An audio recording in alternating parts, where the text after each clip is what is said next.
At hello guys, at eto na nga at finish na sa labas. Lahat na pinturahan na guys. Eto nga pala yung extension niyang bahay. Ayun, at meron pa siyang pataas na pwede mag-celebrate ng mga event-event. Ayan. So, ayan siya. Halos okay na ang pintura hanggang bubong. Napakalaki guys. Ito ay binibenta ng 16M. At matatapos na natin siyang i-renovate, pinturahan, pagandahin, pinalitan natin ng mga kulay. Ayan nga guys. At matatapos na. Itong isang gate na lang ito ang hindi napipinturahan. Ito na pinturahan niya. Ayan guys. Ang dami niyang terrace. May terrace doon, may terrace dito.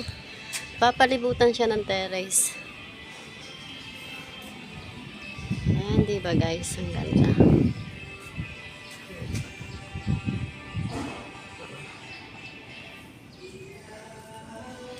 Sa loob na lang tayo. Halos 1 week na lang to.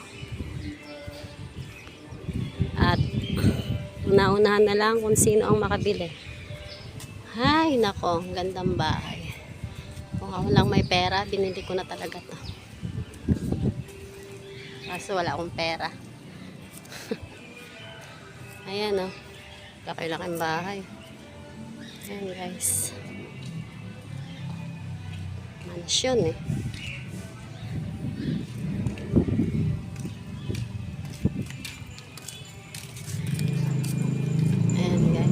Bilhin nyo na guys. Nasa subdivision siya. Hindi siya nababaha. Sa Taytay hanggang tuhod ang baha. Pero dito, ito yung kalsada na to, wala daw kahit anong baha dito, sabi ng mga naka-stay in. Wala ang kabaha-baha. Hindi man lang daw umabot, wala daw tubig. Wala ang tubig sa kalsada. Kaya nagulat kami, napakataas pa na nitong binis. Kasi sa Taytay sa amin hanggang tuhod, dito wala daw katubig-tubig nung chinat namin yung tao namin na nag-stay in dito guys. Kaya swerte ang makakabili. Ayan, babarnis na tayo. Ito na lang ang huling ginagawa, magbabarnis.